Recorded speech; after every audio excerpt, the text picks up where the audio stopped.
ñun defuñu xàjj ak seen ci kilifa diine yi defuñu xàjj ak seen kilifa diine la kilifa diine yépp a baax bu dee dëppoo nañu ak li ñu woote mooy dañuy defar nit ku defar nit nag yaa ngi defar société ku defar société président de la république nga njëkk a jàppale parce que moom moo soxla war a wéeru war a sukkandiku ci ay nit yoo xam ne nitu qualité lañu kon ñun defuñu ci xàjj ak seen te ñépp lañu ubbil suñu bopp di ñaan ñépp ñu ubbil ñu seen bopp parce que ndawum réew mi lañu keneen ak keneen ak keneen ak ñun benn lañu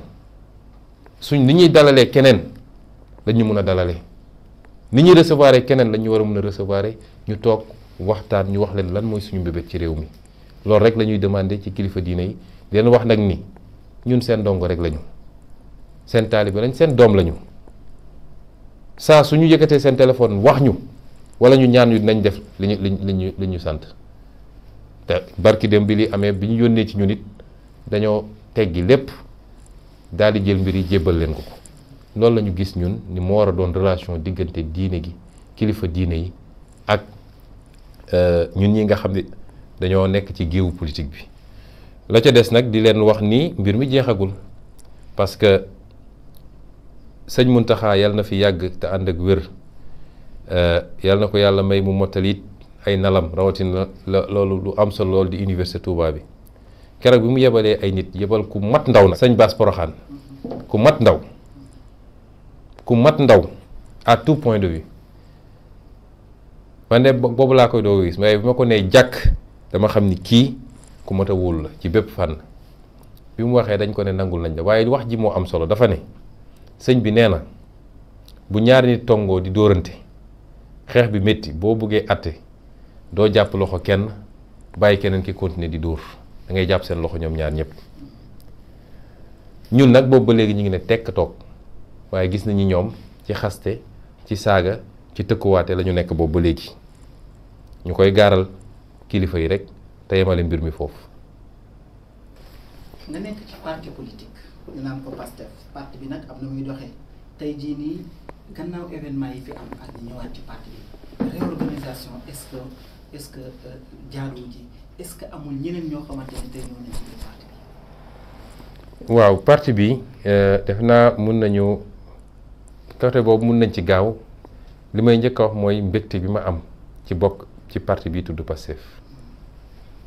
mbégte bi ma am ci bokk ci parti bi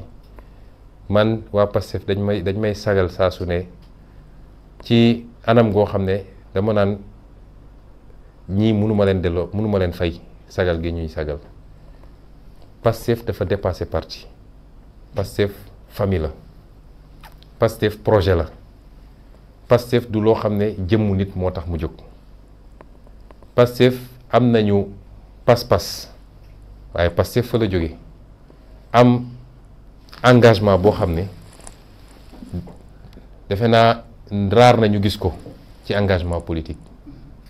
kon su ma yàlla may ma jiite parti bu ni mel saa su ne damay xëy di santaat yàlla bu baax di ko wax militant bu nekk ak militante bu nekk ma dellu wax laat ni am naa fierté bu rëy rëy ci bokk ak yéen parti bi te it mbir mi yéen la du ñun yéen la ndax damay faral di wax ni parti bi at yu njëkk yi diggante 2014 ba 2017 ñun la woon xeex bi ñun la woon fexe ba parti bi ñu xam ko ñun la woon ñun ñoo doon jot coup yi ñun lañ doon dóor ñun lañ doon saaga waaye fin de 2018 ba tey ji parti bi yéen la yéen militants yi ma leen di wax ni am naa satisfaction bu rëy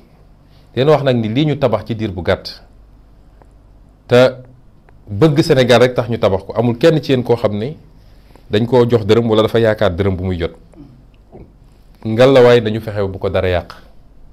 naam parti bi mi ngi màgg ci anam goo xam ne gaw ma ni am na parti buy màggee noonu ci Sénégal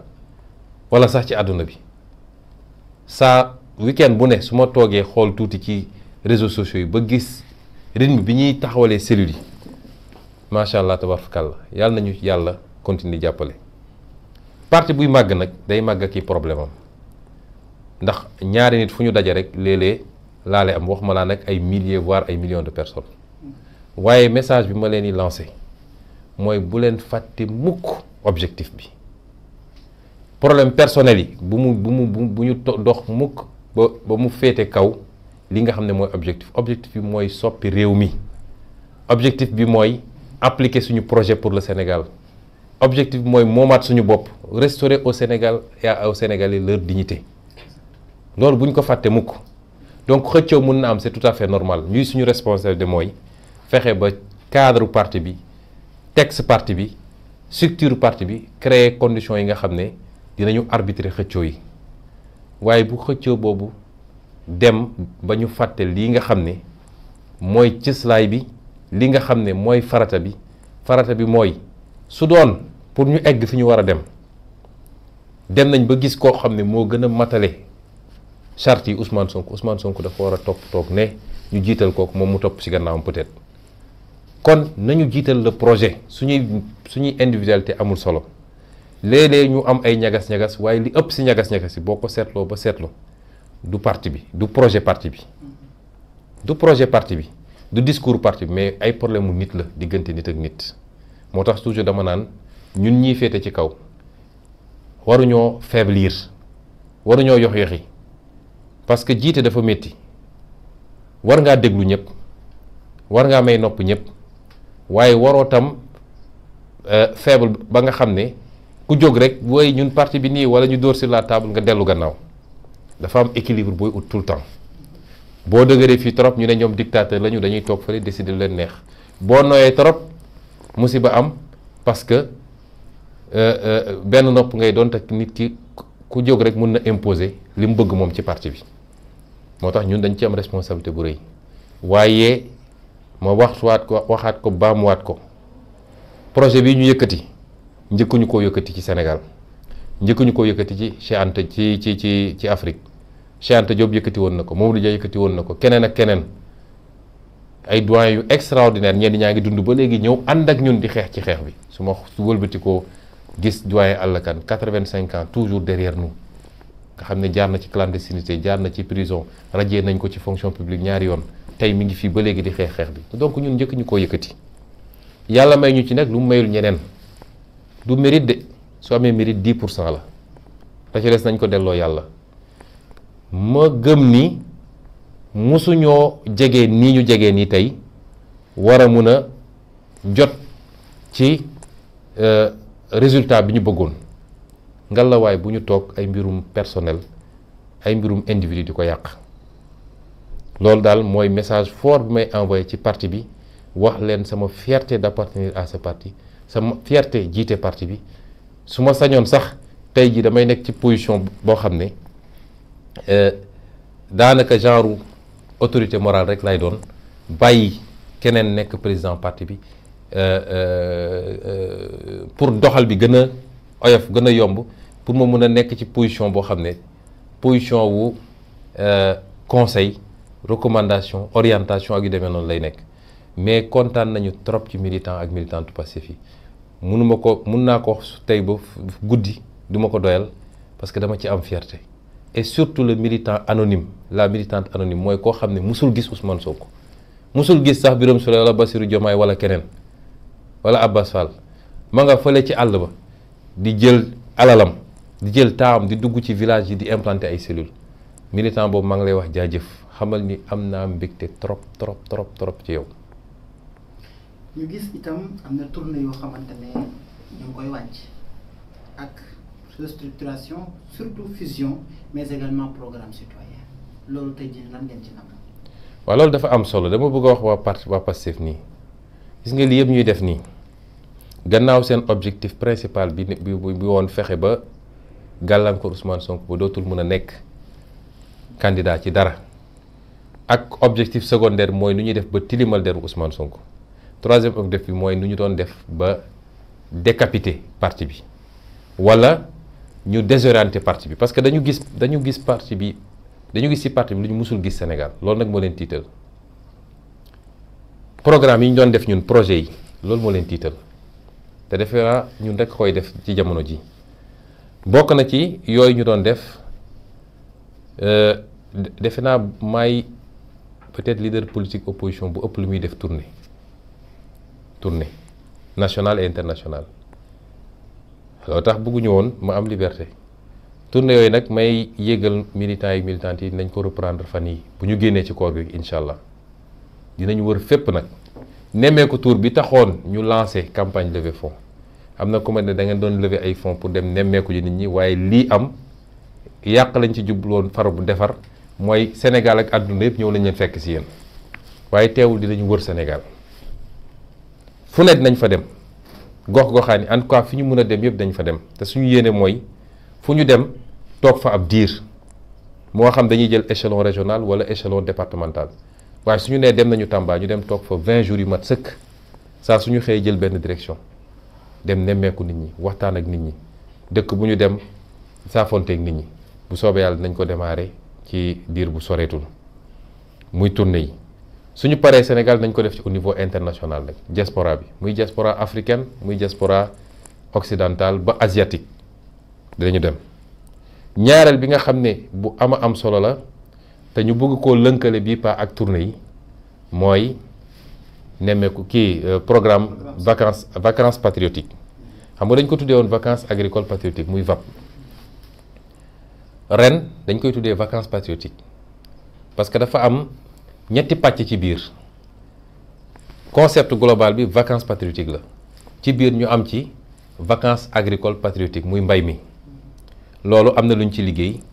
gars yi def nañu évaluation ba noppi de vacances agricoles yi passé macha allah nga xam ne xale yi def nañ ci loo xam ne dafa kawe suñu njort ñu leen di félicité waat parce que solo programme yi ñuy andi mooy dañoo bëgg benn type de citoyen boo xam ne ëllëg bu ñu yàlla dénkee réew mi parce que loo mën ci ba nga yorul réew mi mën ne xale yi dem leen bay rek ay milliers de xale bàyyi li ñu doon def bàyyi nawetaan bi bàyyi leen ak leen dem bay kooku bu la yàlla dénkee réew mi nga yor budget yor leen ak leneen boo leen ne dem leen bay waaye lii mooy accompagnement yi leen di jox xam nga dina yomb boo leen ne dañoo war a def ay infrastructure bëgg nañu ay volontaires yoo xam ne pendant les vacances dañuy ñëw ñetti weer bëgg nañ tabax yoon bi jógee Tambacounda Kanel et cetera ba Podor di nga am ay volontaires yi ñëw parce que tàggatoon nga leen ci loola démb tey doog a yow mooy li waa ji ne balaa nga naan lan la sama réew di def pour man li nga war a xool mooy lan laay war a def man pour sama réew donc moo tax programme yi am solo donc vacances agricoles bi dafa am solo benn la ci pàcc yi ren nag ñu boole kook tournée nationale bi muy vacances agricoles bi ensuite mu am li ñuy wax vacances médicales patriotiques VMP bële VAP la bi VMP la parce que dañu am lu mat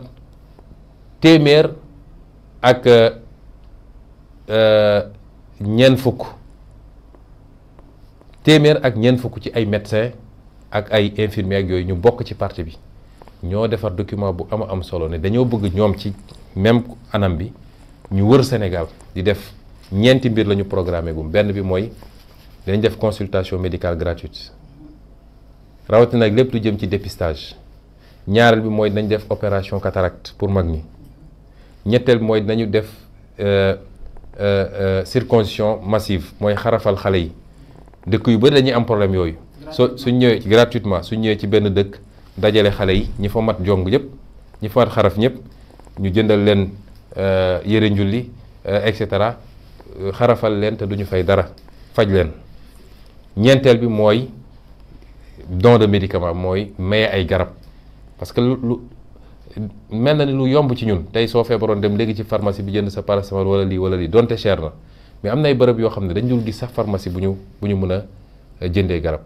donc loolu muy deuxième pàcc bi ci vacances patriotiques yi ñetteel pàcc bi nag mooy VCP vacances citoyennes patriotiques loolu lépp lu jëm ci jëmbat ay garab mooy reboisement ak lépp lu jëm ci activité sportive yi yëngal yaram organiser ko loolu nag bu mag ñi foog ni xale yi kese la ñëpp la ku nekk nag li nga mën waaye dinañ ko organiser ak lépp lu jëm ci dem ci koñ yeeg ci dëkk yi place publique yi nga xam ne léeg-léeg dina xaw a salte ñu nettoyer ko ba mu set ak bërëbu jullikaay yi moo xam église moo xam jàkka wala école yi su école di waaj a ubbi daaw gis nga lu am solo ci gars yi doon def école yu bëri ak sëg yi cimetières yi patriotes yi ñoo demoon di ko bay di génne ñax beeg ñoom seen loolu mooy troisième volet bi boobu dinañ ko lancer moom it maa ngi koy déclarer tout de suite ñu xam ni lancé naa ko tey jii parce que lu mel noonu doo toog daaw le 6 juin defe naa laa lancé vacances patriotiques yi boobu yenn côté yi foo jëmee Casamance ba Tamba commencé woon na taw waaye ñu uyu ci uyu bu kawee suñu njort ren nag dañ koy teel a lancé dajale lu ñu mën a dajale ci koppar dajale lu ñu mën a dajale ci ay semences ak ay yu mel noonu pour jàppale gone yi nga xam ne bëgg nañu liggéey bëgg nañu trop bay ñu mën leen jàppale donc ñu ngi koy lancé tey ñetteel bi mooy wax nga ni lu jëm ci non balaa fusion bi wax nga li jëm ci koppar gi muy lu am solo bokk na ci li leen gën a tiital ñoom bi ñu lancé nemmeeku tour bi ci benn fan daanaka téeméeri million ak ñaar fukk ak juróom génn ci boobu la ñu gëj a nelaw nag seen waajooju nga xam ne xamoo li ma wax prématuré politique ñu jël ko jox ko ministère de l'intérieur nga xam ne xamul sax lu mbir mi di kii ñëw taxaw di ñu tëkku naan day tas parti bi moom tuuti na trop ci tas parti bi loolu dinañ ko wéyal bu soobee yàlla ci lu néew dañ lancé deuxième phase u nemmeeku kii bi nemmeeku tour bi parce que kenn mënuñoo tere ñu dajale koppar goo xam ne sénégalais yi gis nga ki nekk Finlande ak ki nekk pôle nord ak ki nekk ndakaaru gi ñoom ñëpp sénégalais kenn ëpp sa morom droit la preuve kenn ku nekk ñoom am na droit voter loi 81 bi ak li ko yeesal 89 ñun dañu ko gën a jàng ñun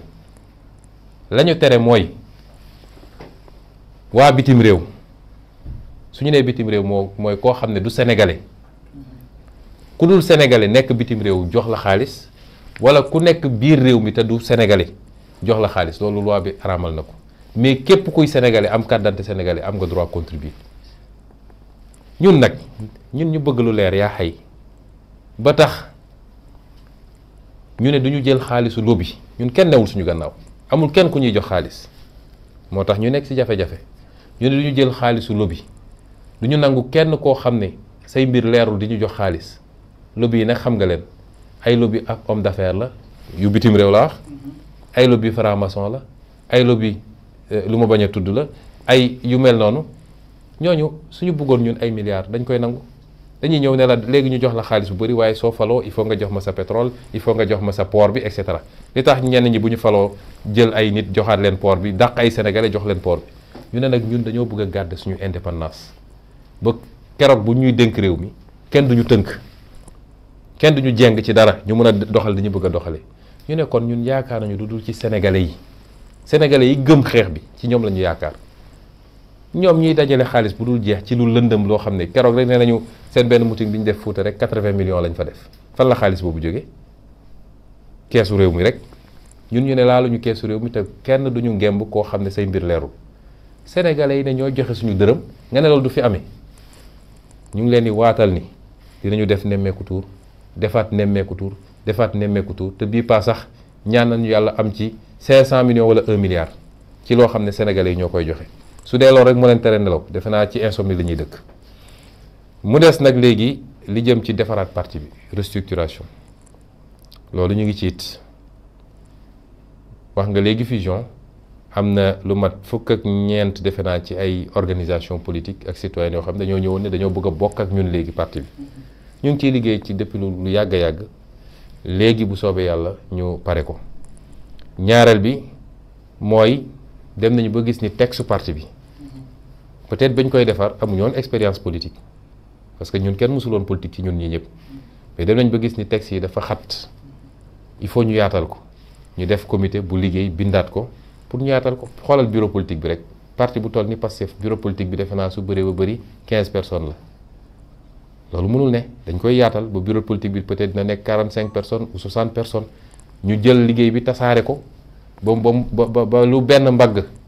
doon yenu peut-être boo ko tasaaree ci ñeenti mbagg wala juróom mbagg mu gën a oyof ci kenn ku ne yooyu ñu ngi ciy liggéey defe naa daanaka pare na presque donc ñu ngi ci loolu léeg-léeg nag nga dégg nit ñi ne congrès ma leen di wax ni congrès bi ñun ñoo ko gën a yàkkamti amaana sax bëri na ñoo xam ne tey bu ñu demoon congrès duñu présenté wu waat waaye congrès du lu ñuy décréter du ci réseaux sociaux yi ngay toog nañ def congrès te congrès bi it du ñu nangu parce que léeg da ngay jàpp day mel ni sax ñenn ñi dañ leen yebal dafa am ñu ne seen gannaaw parce que lu yàq la ñuy ut luy defar congrès lu ñuy préparer la ba mu ñor parce que ci texte parti bi congrès yi du ñun ñoo koy organiser congrès yi base bi moo koy organiser dañu ne commune bu nekk tey Sénégal 555 communes la plus diaspora bi dañ ko découper en équivalent luy équivalent su commune il faut d'abord ñu structurer communes yi moo tax bi ñu jógee ci élection présidentielle ñu defar ay carte de membre séddale ko ne gars yi dem leen ngeen structurer communes yi bu ñu amee 75% ci communes yi sax yoo xam ne jaay nañu carte de membre yi taxawal nañu cellules yu doy dem nañu def seen élection ba élire seen bureau 75% sax bu ñu ko amee mun nañ dem congrès parce que congrès bi c'est commune bu nekk day mooy envoyé 2 congressistes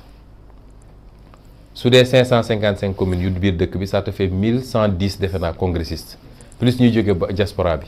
ñooñ ñooy ñëw daje def congrès bi ci ñaari fan wala ci ñetti fan ñoom ñooy valider texte parti bi